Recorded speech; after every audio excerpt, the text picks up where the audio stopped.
avec vous dans la parole de Dieu, dans le livre des Actes des Apôtres, au chapitre 4. Actes des Apôtres, au chapitre 4, nous allons lire le verset 36.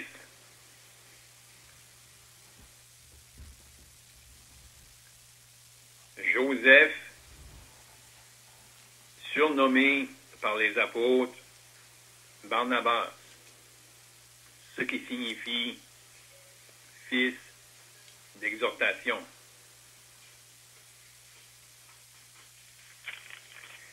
Maintenant, on pourrait aller au chapitre 8 du livre des Actes des Apôtres et on pourrait lire le verset 3.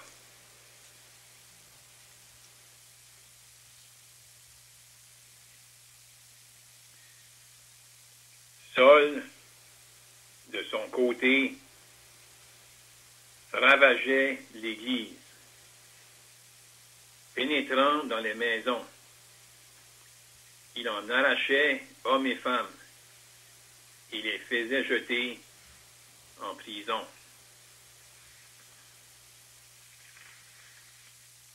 Maintenant, on pourrait aller au verset 40 du même chapitre. Et là, on peut lire, Philippe se trouva dans Azote, d'où il alla jusqu'à Césarée, en évangélisant toutes les villes par lesquelles il passait.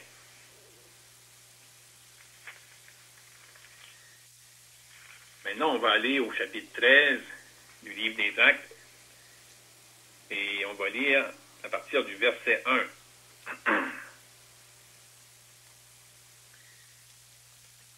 Il y avait dans l'église d'Antioche des prophètes et des docteurs. Barnabas, Siméon, appelé Niger, Lucius de Cyrène, Manaën, qui avait été élevé avec Hérode le tétrarque, et Saul. Pendant qu'ils servaient le Seigneur dans leur ministère et qu'ils jeûnaient, le Saint-Esprit dit, « Mettez-moi à part Barnabas et Saul pour l'œuvre à laquelle je les ai appelés. » Alors, après avoir jeûné et prié, ils leur imposèrent les mains et les laissèrent partir.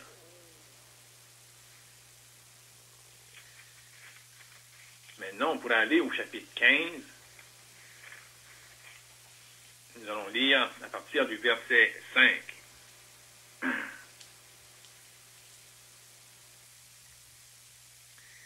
Donc ici, si on avait lu le début du chapitre, on voit qu'il y avait quelque chose qui s'était passé.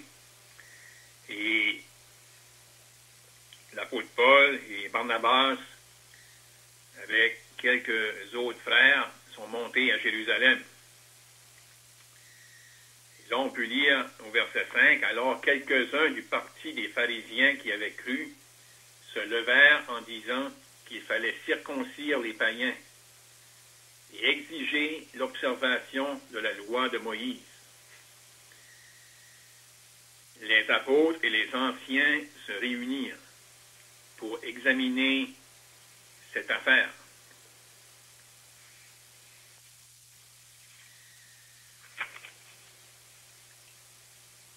Maintenant, on pourrait aller à la fin du chapitre et on pourrait lire le verset 40 et 41. Paul choisit Silas et partit, recommandé par les frères, à la grâce du Seigneur. Il parcourut la Syrie et la Cilicie, fortifiant les églises. Maintenant, on pourrait aller au chapitre 18. Et on pourrait lire à partir partir du verset 23. Lorsqu'il eut passé quelque temps à Antioche, Paul se mit en route et parcourut successivement la Galatie et la Phrygie, fortifiant tous les disciples. Un Juif nommé Apollos, originaire d'Alexandrie, homme éloquent et versé dans les Écritures, vint à Éphèse. Au verset 27, comme il passait en Achaïe, les frères l'y encouragèrent et écrivirent aux disciples de bien le recevoir. Quand il fut arrivé, il se rendit par la grâce de Dieu, très utile à ceux qui avaient cru. Pour un dernier passage au chapitre 20 du livre des Actes des Apôtres, et on va lire le verset 28.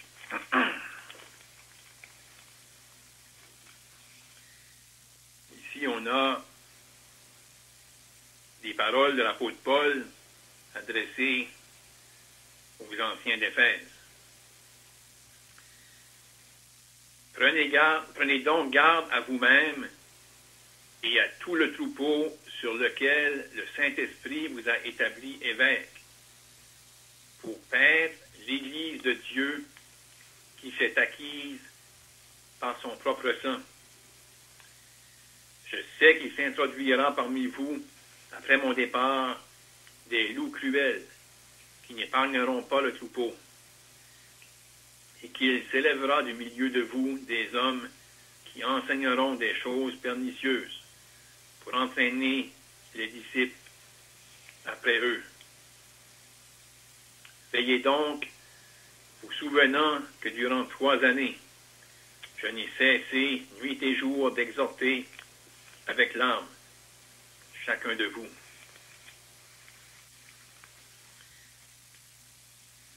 Dieu va bénir la lecture de ces saintes Écritures. J'étais encore occupé avec le livre des Actes des Apôtres et comme on avait fait remarquer 2 semaines dernières, on avait parlé brièvement du livre des Actes des Apôtres et parlé de ce livre comme un livre d'introduction. Et vraiment ce matin, ce que j'ai à cœur de regarder avec vous dans le livre des Actes des Apôtres, c'est concernant le début des assemblées locales. Et regarder au progrès et au maintien ou à la préservation des assemblées locales, vu dans le livre des Actes des Apôtres. Bien entendu, le livre des Actes des Apôtres, comme on a mentionné, c'est un livre d'introduction. Donc, on ne va pas voir tous les détails en ce qui concerne l'assemblée locale. Mais on va voir des choses qui vont nous guider et on va voir des choses où on peut retirer des principes en ce qui concerne l'assemblée locale. On avait fait remarquer 2 semaines passées comment dans les évangiles le Seigneur a annoncé d'avance cette grande vérité qu'il allait bâtir son Église, l'Église universelle. Mais le Seigneur avait aussi fait référence, bien que ce n'est pas développé dans les évangiles, mais fait référence à l'assemblée locale. Et là, on va voir les deux prendre naissance dans le livre des Actes des Apôtres. À la Pentecôte, le début de l'Église universelle. Le Saint-Esprit venant sur les croyants. Et à mesure qu'on lit le livre des Actes des Apôtres, on va voir l'expression « les églises » ou « les assemblées ». Donc là, on voit la réalité qu'il y avait des assemblées locales qui avaient pris naissance, qui avaient été formées. Des assemblées qui étaient composées de croyants. Des croyants, des personnes qui avaient été rachetées. Des personnes qui appartenaient au Seigneur. Des personnes qui voulaient lui obéir, voulaient lui ressembler. Ces personnes-là vont être appelées des disciples. Des personnes qui vont suivre un maître, l'enseignement d'un maître, et qui vont vouloir ressembler à ce maître-là. On va aussi voir ces personnes-là être appelées des saints, des personnes mises à part pour Dieu. Et bien entendu, lorsqu'on va voir ça dans le livre des Actes des Apôtres, on va voir comment les assemblées locales vont être les attaques du malin. Ils vont être la cible de celui qui s'oppose à Dieu. Donc, on aimerait regarder premièrement comment les croyants étaient attaqués. On a lu dans le chapitre 8 et au verset 3, ici, les actions d'un homme. C'est vraiment qui manifeste les désirs du diable envers les croyants. On a pu lire l'expression « Saul ravageait l'Église ». Comment il y avait eu une grande persécution à Jérusalem. Et là, la persécution était vraiment physique envers les croyants. Et cet homme-là, Saul de Tarse, était acharné à détruire. Une attaque envers l'Église. Persécution envers les croyants. Dans le but de les décourager, dans le but de les détruire, dans le but de les arrêter. On a aussi lu au chapitre 15, et on va y faire référence un peu plus tard, mais là, on va voir une attaque en ce qui concerne la doctrine. Quelque chose qui était enseigné et qui n'était pas en accord avec l'annonce de l'Évangile, avec la parole de Dieu. Quelque chose qui était mis en pratique sous la loi, et là, on voulait introduire cette chose-là au sein de l'Assemblée. Donc, des attaques.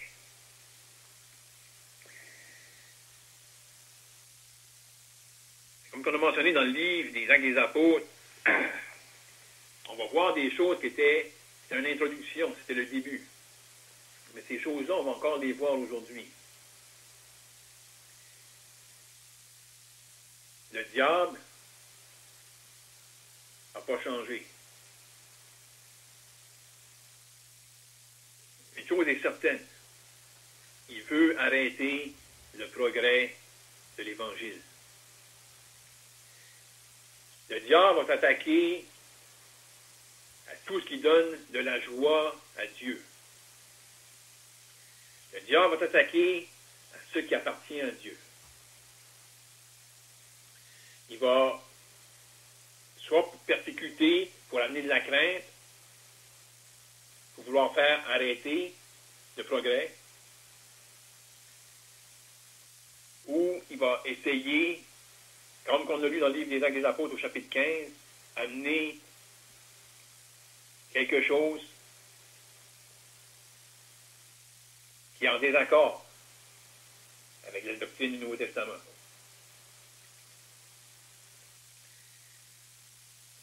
Mais face à ça, on va regarder maintenant qu'est-ce qui peut contribuer au progrès et au maintien de la préservation des assemblées. Comme mentionné, on ne va pas, dans le livre des Actes des Apôtres, on n'a pas tout pour expliquer chaque situation. Mais on voit là des principes. On voit là ce qu'était le début et qui va être développé par la suite dans les épîtres.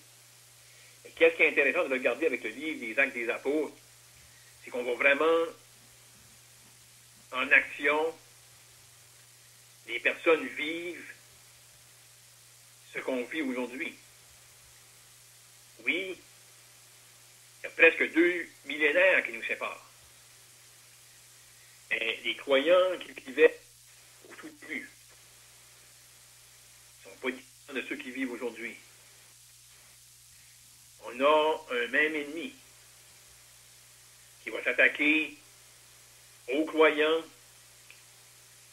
aux disciples, aux saints, et qui va s'attaquer aux assemblées locales.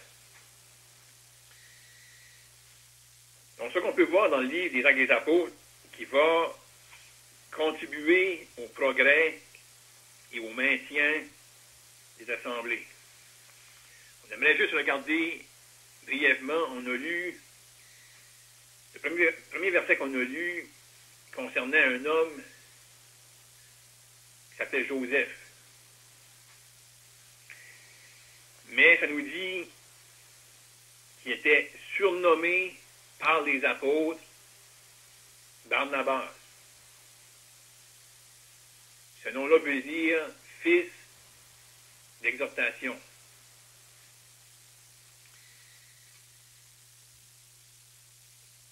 Ce nom-là, c'est intéressant de faire remarquer Joseph a été surnommé par les apôtres Barnabas.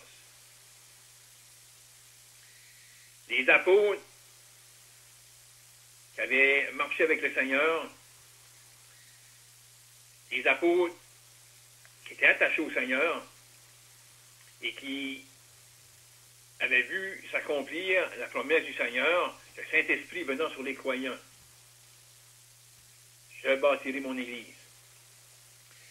Et là, parmi eux, il n'y en avait possiblement plus qu'un. Mais cet homme-là, Joseph en particulier, qu'est-ce qui caractérisait cet homme-là? C'était un homme qui exhortait. Les apôtres l'ont surnommé fils d'exhortation, Barnabas. Exhorter, ça peut vouloir dire encourager, consoler.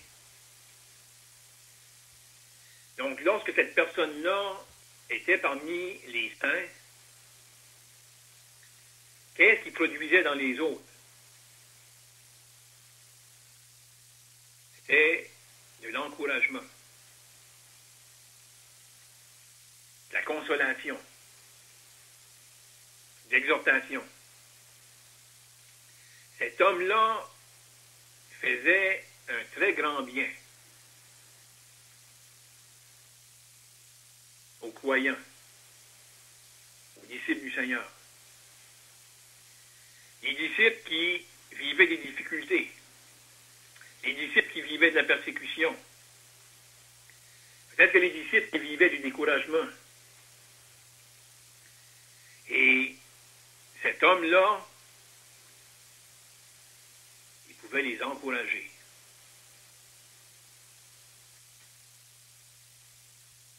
Par son attitude et sûrement par ses paroles. Peut-être des petites paroles. Ici, on n'a pas de détails, beaucoup, sur dans quelles circonstances que Joseph exhortait les autres. Mais pour sûr, c'était manifeste aux yeux des apôtres. On peut supposer, ça pouvait être dans le public, mais ça pouvait aussi être sûrement dans le privé. Et que c'était mentionné à plusieurs reprises par les croyants qu'ils avaient été encouragés par cet homme-là. Ils avaient reçu un grand bien par la présence et les paroles de cet homme-là, au point qu'on l'a surnommé Barnabas. Et j'aime à voir que cette chose-là est mentionnée au tout début. Parce que vraiment, ce matin, j'aimerais regarder aussi à d'autres dons exercés au sein des assemblées. Mais ce don-là, un don pour exhorter. J'aime avoir le fait que c'est mentionné premièrement. Comment important que c'est pour le peuple de Dieu d'être encouragé. Puis, l'encouragement, on va y faire référence même un peu plus tard, c'est vraiment vaste. Ça peut toucher beaucoup de sujets et qui vont tous se résumer à une chose. La personne qui aura reçu l'exhortation, elle va être encouragée. Et ça, c'est quelque chose qui est possiblement un des dons qui pourrait être le plus présent parmi l'œuvre de Dieu, à différents niveaux. Mais cette capacité-là, en venant du Seigneur, de pouvoir encourager les autres. Dans différentes circonstances. Vous avez mentionné à différents niveaux. Mais de procurer un bien, une consolation, un encouragement au peuple de Dieu.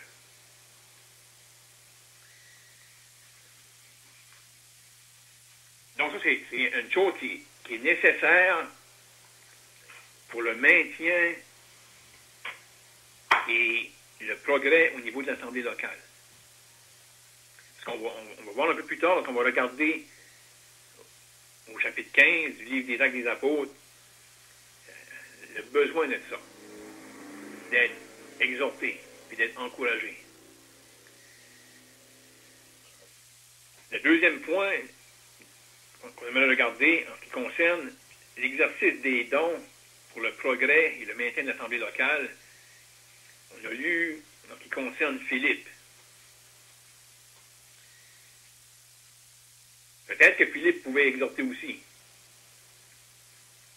Mais là, lui, Philippe, qu'est-ce qui le marque le plus? On a lu au chapitre 8, après que l'eunuque avait été sauvé, qui est parti, qui a parcouru le chemin pour se rendre de nouveau à la maison, joyeux. On peut lire à propos de Philippe, qui est allé vers Césarée en évangélisant toutes les villes par lesquelles il passait. Plus loin dans le livre des Actes des Apôtres, on parle de lui comme Philippe l'évangéliste.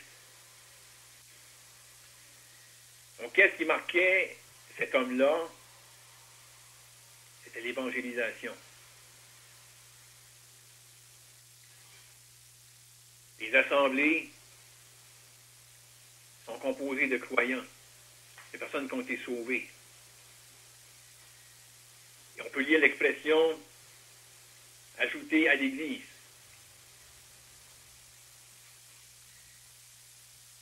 Philippe,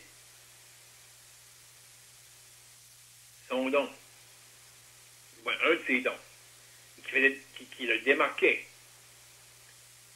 c'était le don d'un évangéliste. Aller avec l'Évangile, voir d'autres âmes sauvées, et éventuellement voir ces âmes-là baptisées et ajoutées dans une assemblée locale. C'est ça qui est le plan de Dieu. Quand est-ce que Dieu sauve une personne? Le but, c'est de voir cette personne-là marcher pour le Seigneur. Voir cette personne-là baptisée et ajoutée à une assemblée locale. Et là, on a cette personne-là, un évangéliste, que lui, son focus, c'est d'annoncer l'Évangile pour voir des âmes sauvées.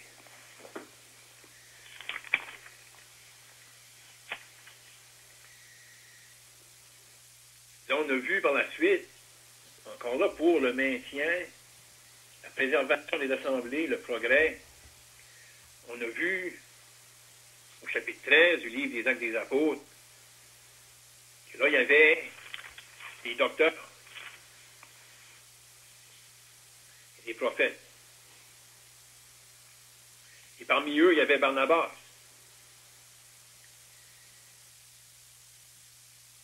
Il y avait aussi Saul de Tarse.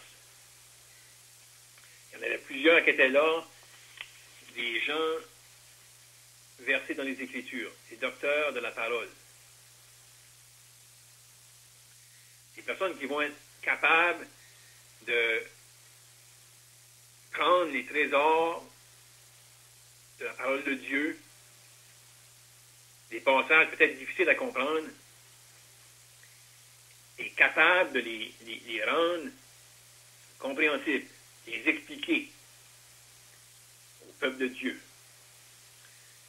pour que ceux qui entendent l'enseignement soient fortifiés dans la vérité, dans la parole.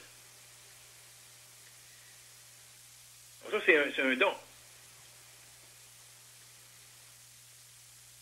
Et on voit dans cette assemblée-là qu'il y en avait plusieurs.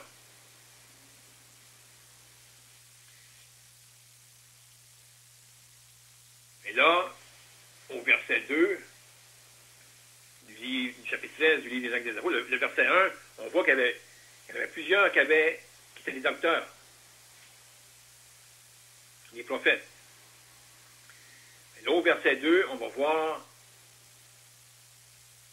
une autre chose, une autre vérité qui est importante pour le progrès et le maintien des assemblées. On va voir qu'il va en avoir qui sont appelés à un travail particulier. Ils sont appelés à une œuvre missionnaire. Ils sont appelés à couvrir un grand territoire, si on pourrait dire. Ils vont aller, ils vont partir, ils vont être recommandés pour faire un travail.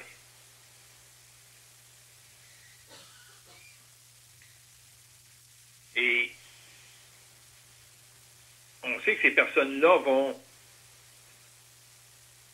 ils vont avoir différemment, ces personnes-là, c'est des docteurs des Écritures. Ces gens-là qui vont être envoyés, il y en a qui vont être envoyés comme évangélistes. Que ça va être vraiment leur don. Ils vont travailler, si on pourrait dire, à temps plein dans ce ministère-là. D'autres, ça va être des gens, ça va être des docteurs de la parole. Ils vont enseigner les Écritures, mais dédiés à temps plein à ce ministère-là, pour l'œuvre de Dieu. Quand on dit pour l'œuvre de Dieu, on a en vue pour les assemblées locales, pour le progrès et le maintien des assemblées locales. Mais il y a quelque chose ça m'a frappé de nouveau en lisant ces passages-là. On sait l'apôtre Paul allait avec l'Évangile. Puis on sait que l'apôtre Paul enseignait. Il y avait plus qu'un don. Mais il y a deux expressions qui m'ont arrêté et pour moi ça va avec l'idée du maintien, la préservation des assemblées puis le progrès. Au chapitre 15 du livre des Actes des Apôtres, on a lu concernant ce que l'apôtre Paul faisait. Après avoir pris avec lui Silas, puis recommandé par les frères à la grâce du Seigneur, on a pu lire « Il parcourut la Syrie et la Cilicie, fortifiant les églises. »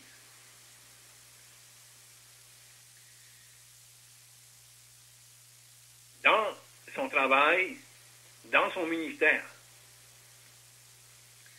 l'apôtre Paul fortifiait les églises. Donc on voit là une chose importante, que les églises soient fortifiées. Que les églises soient fondées dans les Écritures. Et l'apôtre Paul, par son enseignement, par ses paroles, peut-être d'exhortation aussi, il fortifiait les églises. Donc on voit les églises, un rassemblement de croyants. Des personnes qui ont été assemblées. Et par son ministère, l'apôtre Paul fortifiait les églises. On a aussi lu l'expression, toujours concernant l'apôtre Paul, au chapitre 18 du livre des Actes des Apôtres, que non seulement il fortifiait les églises, mais là, c'est encore plus personnel. Ça nous dit il parcourut successivement la Galatie et la Phrygie, fortifiant tous les disciples. L'apôtre Paul ne faisait pas d'exception. Chaque disciple que l'apôtre Paul rencontrait, par son ministère, il les fortifiait. Non seulement ça nous montre qu'il ne faisait pas de distinction, mais aussi par l'expression fortifiant tous les disciples, on peut retirer que chaque disciple a besoin d'être fortifié. Et c'est valable pour nous aujourd'hui. Comme on a mentionné, le livre des Actes des Apôtres, c'est le livre du début. Et ces croyants-là ne sont pas différents de nous. Nous, on n'est pas différents d'eux. On a besoin d'être fortifiés, on a besoin d'être préservés. Dans les passages qu'on a lus, on a aussi lu concernant les surveillants. On a lu dans le livre des Actes des Apôtres au chapitre 20, le verset 28, les paroles de l'apôtre Paul envers les anciens, les surveillants de l'Assemblée d'Éphèse. Et comment ces personnes-là, ils avaient un travail spécial à faire. De paître les brebis. Paître le troupeau sur lequel le Saint-Esprit les avait établis évêques, surveillants pour paître l'Église de Dieu qui s'est acquise par son propre sang. Donc les surveillants ont cette tâche-là à faire, de paître le troupeau, de prendre soin du troupeau. Ça implique beaucoup.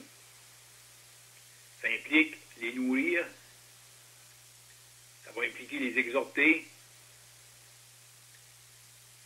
ça va impliquer les défendre. C'est vraiment le rôle d'un berger. Si on pense à un berger avec les brebis, c'est les amener dans les verts pâturages pour que les brebis puissent se nourrir. C'est les amener dans un lieu paisible pour que les brebis puissent se reposer. C'est les défendre quand il y a des bêtes féroces qui venaient pour attaquer les brebis. Donc, les surveillants vont avoir cette tâche-là à faire. Et c'est pas pour rien que lorsqu'il est mention des surveillants dans le Nouveau Testament, c'est toujours au pluriel, en ce qui concerne le travail dans l'Assemblée locale. C'est pas un travail qu'un seul homme peut faire. Ça demande une pluralité. Paître des brebis, prendre soin des brebis. On voit aussi le rôle, justement, des anciens, puis là, on l'a vu dans le chapitre 15. Lorsque là, il y a eu quelque chose qui avait pris place, puis là, on peut aussi retirer de l'instruction comment traiter ces difficultés-là aujourd'hui. Parce que là, on voit qu'il y avait quelque chose qui avait pris place où il y avait des gens venant de Jérusalem, et là, ils avaient eu une discussion avec Paul et Barnabas concernant la circoncision, et leur parole était, si vous n'êtes circoncis selon le rite de Moïse, vous ne pouvez être sauvés. Bien entendu, ça a mis place à une vive discussion, mais comment est-ce que la chose a été réglée? Ces gens-là venaient de Jérusalem, donc ils sont allés à Jérusalem, ils ont rencontré les apôtres et les anciens de l'Assemblée de Jérusalem. Ça nous dit, on a lu ensemble, les apôtres et les anciens se réunir pour examiner cette affaire. Donc une difficulté, la façon qu'ils vont adresser la situation, il y a eu une réunion. Ici, il y avait les apôtres, il y avait les anciens. Donc, on peut voir aussi une chose qui va être importante pour la préservation des assemblées et le progrès, ici en particulier la préservation, une réunion des anciens pour discuter de ces choses-là, les difficultés qui peuvent prendre place. Et